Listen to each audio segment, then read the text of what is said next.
Louvado seja nosso Senhor Jesus Cristo.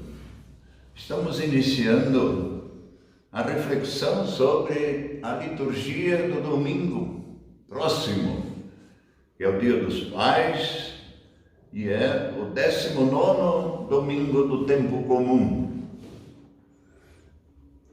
Nós vamos, no início, fazer a oração do domingo.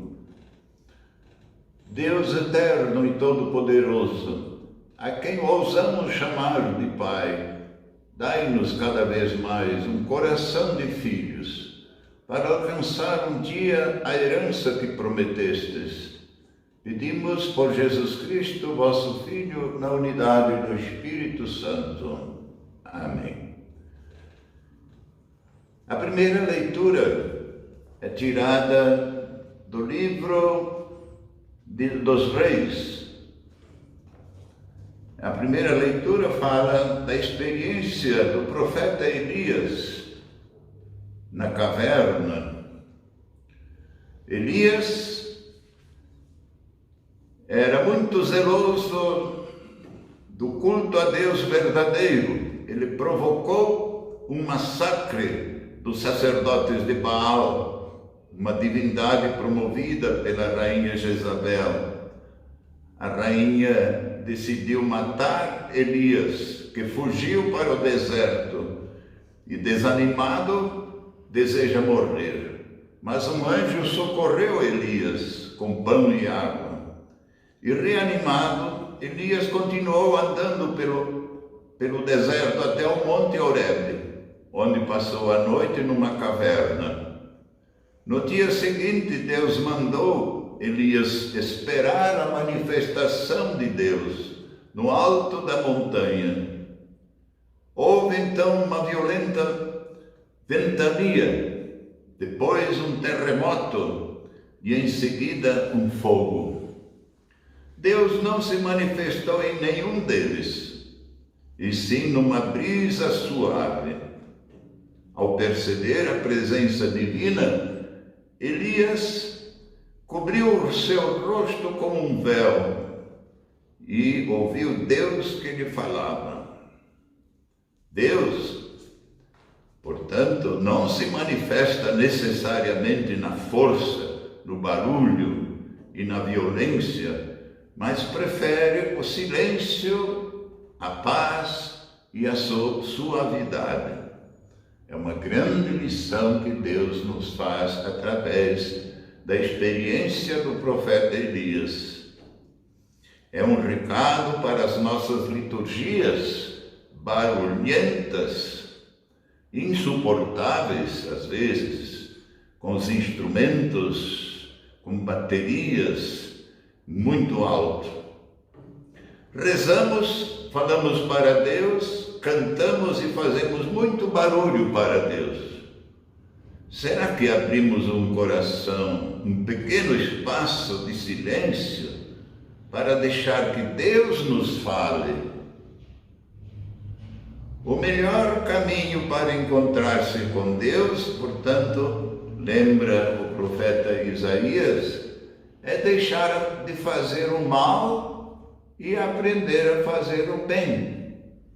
Simples assim. Sem isso, de nada valem as mais belas liturgias. É melhor dizer no silêncio de seu coração, como o publicano: ó meu Deus, tem piedade de mim, pecador, do que louvar a Deus e achando-se melhor do que os outros, como fariseu hipócrita. Portanto, esse é o ensinamento de Deus na primeira leitura. A segunda leitura é a experiência de São Paulo. A experiência de São Paulo que ele quer passar para os seus conterrâneos. A experiência que ele teve da mudança de perseguidor em evangelizador. Ele fala assim, na segunda leitura: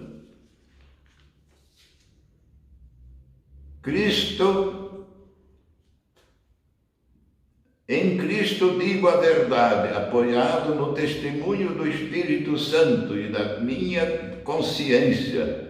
Tenho no coração uma grande tristeza e uma dor contínua, a ponto de desejar ser eu mesmo segregado por Cristo em favor dos meus irmãos, os de minha raça. Eles são israelitas e eles pertencem à filiação adotiva, à glória, às alianças, às leis, o culto, as promessas e também os patriarcas. Deles é que descende, quanto à sua humanidade, Cristo, o qual está acima de todos. Deus seja bendito para sempre. Amém. Então, ele quer trazer também para o cristianismo os seus irmãos na fé que não aderem ao cristianismo. Ele, cheio de dor, lamenta pelos seus irmãos de sangue e fé judaica, por não terem aderido à fé em Cristo. Desejava ver o apóstolo no meio dos judeus,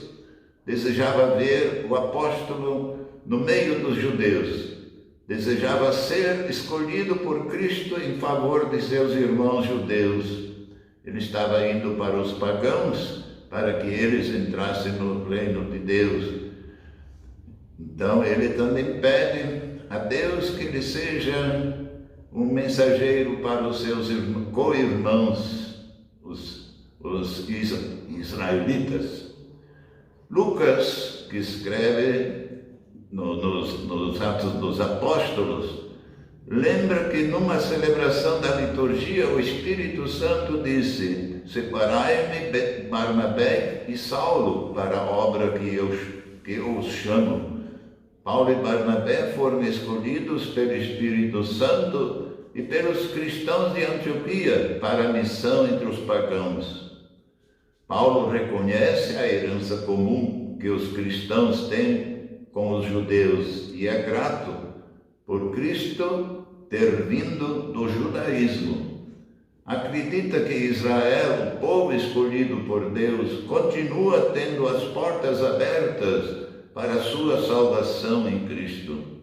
Também nós, cristãos, chamados a ter um relacionamento de gratidão e respeito pelos judeus, pelo muito que do judaísmo recebemos.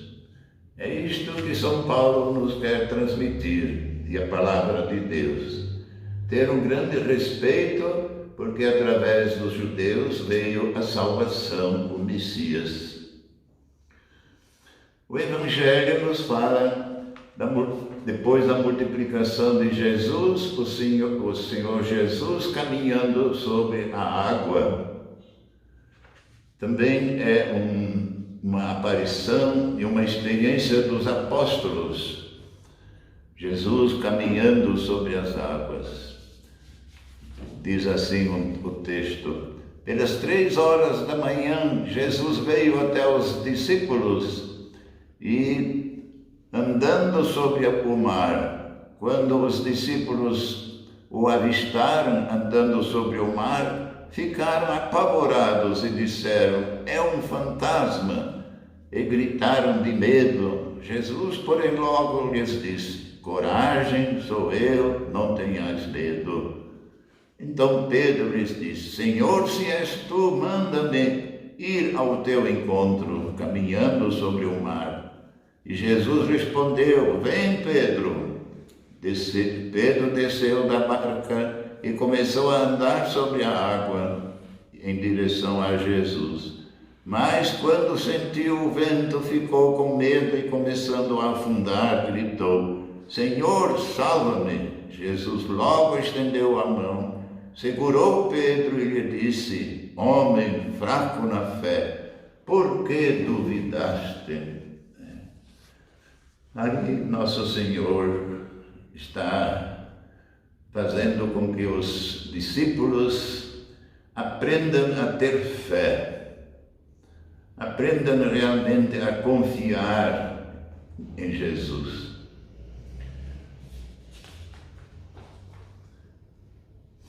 Mateus, ao contar o milagre da tempestade acalmada, quer ilustrar o seguimento de Jesus. No texto que escutamos, Mateus quer focalizar a atitude dos discípulos e instruí-los sobre a verdadeira fé. A vida cristã acontece em meio às tempestades, às adversidades do dia a dia, também a pandemia de hoje em dia. Há muitas adversidades. Na celebração da missa, quando o sacerdote nos saúda, ele diz: o Senhor esteja convosco, e nós respondemos: Ele está no meio de nós. Mesmo assim, em momentos difíceis pode surgir a dúvida concreta que afligiu o povo de Israel no deserto. O povo no deserto dizia assim para Moisés: o Senhor está ou não está no meio de nós? Eles queriam ter certeza. E assim aconteceu com o profeta Elias, que fugiu para o deserto desanimado de sua luta pela fé no verdadeiro Deus. No silêncio do deserto, porém, Elias teve um encontro com Deus, que lhe deu força para continuar a sua missão. A fé na presença de Deus, então, torna-nos capazes de fazer coisas incríveis. Pedro, por exemplo, quando viu Jesus caminhando sobre o mar, agitado, pediu-lhe para fazer a mesma experiência. Jesus lhe disse: vem. Na presença de Jesus ressuscitado, parecia fácil, e Pedro começou a andar. Parecia fácil, mas com o tempo, ao sentir o vento, duvidou da presença do Senhor, e com medo de afundar, pôs-se a gritar: Senhor, salva-me! Jesus logo veio em socorro e disse: homem fraco na fé, por que duvidaste?